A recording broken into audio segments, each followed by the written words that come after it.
அதன தீரவில்லை சொல்லி அழையாரும் இல்லை முன்ன பின்ன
இந்த நாட்டுல இடம் கிடையாது, ஓடி போங்க. பிச்சை எடுத்து கொண்டுங்க, அப்பதான் தெரியும் பெற்றவங்களை ஏன் பகைச்சோன்னு. ஏன் படைத்தேனா ஒரு பெண்ணுக்கு இப்பேற்பட்ட ஒரு வாழ்க்கையை தேடி வைத்தாய். அப்பா அப்பா மதிக்கணுமா? நீ அநியாய அக்கிரமம் செய்வாதெல்லாம் என் கண்ணால் நான் பார்த்துக்கிட்டு இருக்கேன். அப்பா மதிக்கணுமா? நம்ம அப்பா சொல்ல கேட்கணுமா வேணாமா? தாய் தந்தையை மதிக்க வேண்டும். நீ வாழ்வோ முடியாது. கூட்டம் போடாத அடிப்பா, ஒரு அடிப்பா போயா போயாவா யாரா போயாடுற நீ வாடா வாடா போயாங்கன்னு என்னங்க தகராறு? என்ன மாப்பிள என்ன பெரிய வண்டி காத்துக்குது, பீரோ கட்லு எல்லாம் இருக்குது. துணி துவைக்கிற மிஷினு என்ன ஏமா ஆடுதுங்க.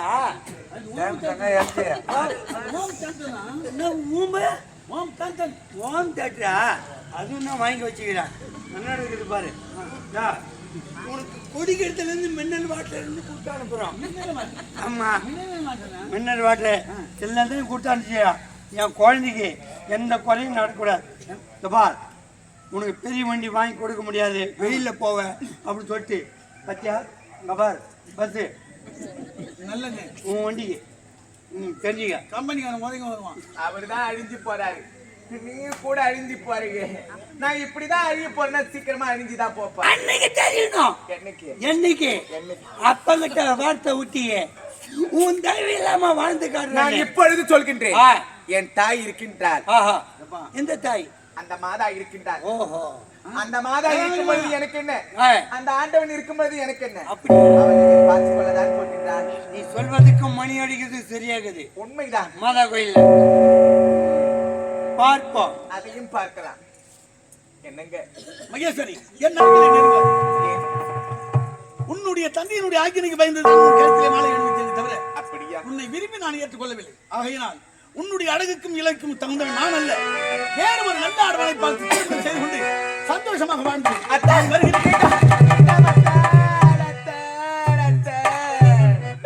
நீங்கள் இருக்கக்கூடிய இடத்தில் தான் நான் இருக்க வேண்டும். நீங்கள் இருக்கக்கூடிய இடத்தில் தான் அத்தான் நான் இருக்க வேண்டும். உங்களை விட்டு ஒரு காலமும் ஒரு பொழுதும் நான் பிரிய மாட்டேன். எப்பொழுது என் கழுத்தில் திரு மாங்கல்யத்தை சூடினீரோ அப்பொழுது என் கணவர் நீங்கள் தான். உங்களை விட்டு போக மாட்டேன் அத்தான். அத்தான் அன்புமிக்க மாப்பிள்ளைக்கு என்னை தந்த பிரியவனே, நன்றி சொல்லும் பேரமிதி, நான் அணைக்கும் தெய்வமிதி, நான் அணைக்கும் அன்பு வந்த மாப்பிள்ளைக்கு என்னை தந்த பெரியவர்க்கு நன்றி சொல்லுவதே ரவிதே, நான் வணங்கும் தெய்வமிதே, நான் வணங்கும் தெய்வமிதே. அன்புமிக்க மாப்பிள்ளைக்கு என்னை தந்த பெரியவர்க்கு நன்றி சொல்லும் பேரமிதி, நான் அணைக்கும் தெய்வமிதி, நான் அணைக்கும் தெய்வமிதி. போகக்கூடாது அம்மா உந்தன் வார்த்தை கேட்டு அம்மா உந்தன் வார்த்தை கேட்டு அழைந்து புலம்பலானே.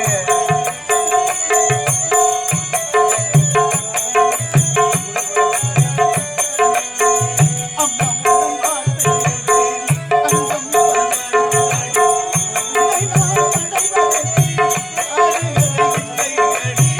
அங்கம்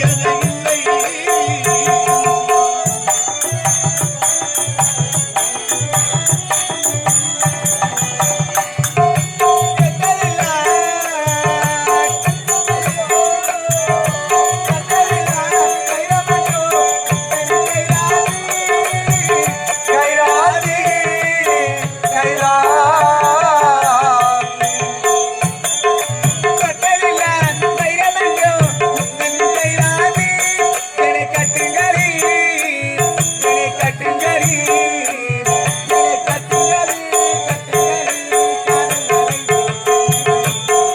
இதிலே குடை பிடித்து வெள்ளிலா ஓடி வந்து என்னை இந்த நேரமிலே, என்னை இந்த நேரம்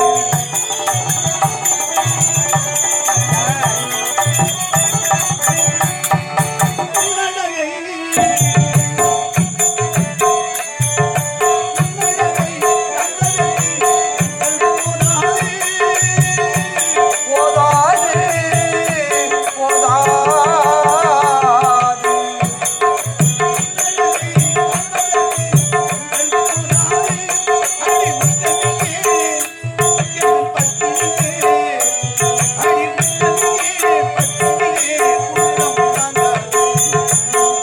இதிலே குடை பிடித்து வெள்ளிலா ஓடி வந்து கண்ணிலே கரைந்ததென்னே, என்னை இந்த நேரமிது, என்னை இந்த நேரமிது.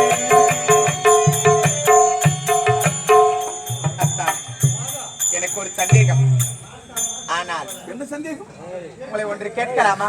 தாராளமாக கேட்கலாம். இந்த நோய் இருக்கின்றதே உங்களுக்கு ஆதியிலே வந்ததா இல்ல பாதியிலே வந்ததா? முதலில் நீங்கள் யார்? என்னை பற்றி நீ தெரிந்து கொள்ள வேண்டும் அல்லவா? உண்மைதானே? நீங்கள் யார் என்று நான் தெரிந்து கொள்ள வேண்டும் அல்லவா? நான் யார் தெரியுமா? நீங்கள் யார்? அதோ வண்ண விளக்குகளால் அலங்காரம் செய்திருக்கிறது அந்த நாடு கலிங்க நாடு. அப்படியா? அந்த கலிங்க நாட்டை ஆளக்கூடிய கருணாகர மன்னன் தான் நான். இறைவா, கருணாகர மன்னனா? உண்மைதான். உங்களுக்கு ஏனையா இப்பேற்பட்ட ஒரு நிலைமை வந்தது? இது ஒரு சாபத்தினால் வந்த விளைவு. சாபத்தினால் வந்த விளைவா? உண்மைதான். எப்படி? ஒரு முரடன் ஒருவன் ஒரு தேவநாட்டு பெண்ணை துரத்தி கொண்டு ஓடுவன் நான் கற்பழிக்க வேண்டும் என்று. ஆனால் அவனுக்கும் எனக்கும் போர் நடந்தது. அந்த போரிலே என்னிடமிருந்து அடிமுறை வாங்கி சென்று ஓடி மறைந்து விடலாம் என்று ஓடினான். அவனை விடவே கூடாது, அப்படிப்பட்ட காமங்களை கொல்ல வேண்டும் என்று நான் துரத்தி சென்றேன். ஆனால் ஓடி சென்றவன் ஒரு புற்றின் மறுபடியை சென்று மறைந்து விட்டான். அதை நான் பார்த்து விட்டேன். புற்றுக்கு பின்னால் இருக்கின்ற இவனை மறுபடியும் துரைத்து நான் ஓடுவான். வெறும் புற்று தானே இது. புற்றோடி இவனை அடிக்கலாம் என்று புற்றின் மீது வார்த்தை செய்தேன். ஆனால் புற்றுக்குள்ளே ஒரு சாமியார் ஒருவர் அமர்ந்திருந்தார், எனக்கு தெரியாது. அப்படியே அவர் தவம் செய்யும் பொழுது புற்று மூடிக்கொண்டது. அது எனக்கு எப்படி தெரியும்? வெறும் புற்றி என்று எண்ணி அந்த புற்றின் மீது வாழ எழுதியேன் அல்லவா? அந்த சாமியாரின் மனதிலே மார்பிலே போய் தச்சது. தைத்தவுடனே வெகுண்டு எழுந்தார். வெகுண்டு எழுந்து என்ன செய்து விட்டார் தெரியுமா? என்ன செய்தார்? இப்படிப்பட்ட ஒரு பானத்தை எழுதவன் எவனாக இருந்தாலும் அவனுக்கு 4448 வியாதிக்கும் புதிய வியாதி குஷ்டம் வருகிறது. இறைவா, இறைவா.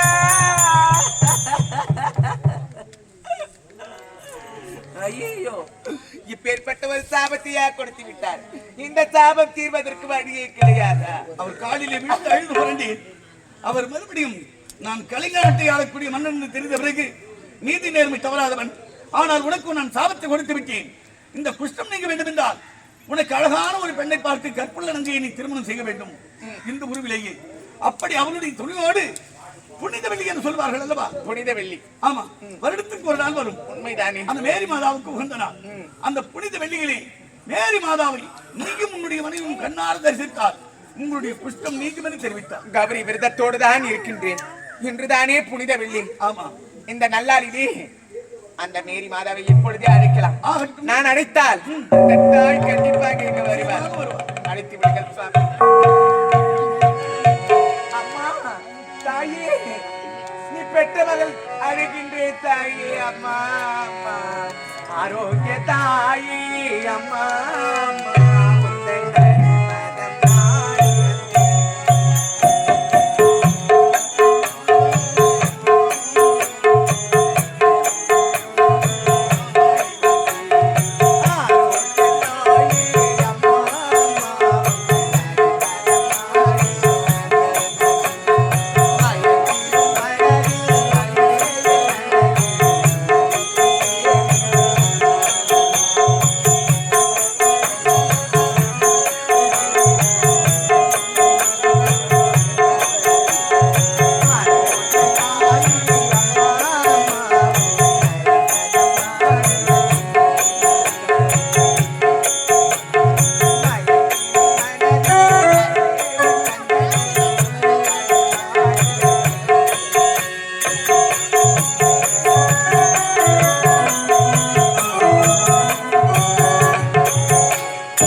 மாதா உன் கோயில்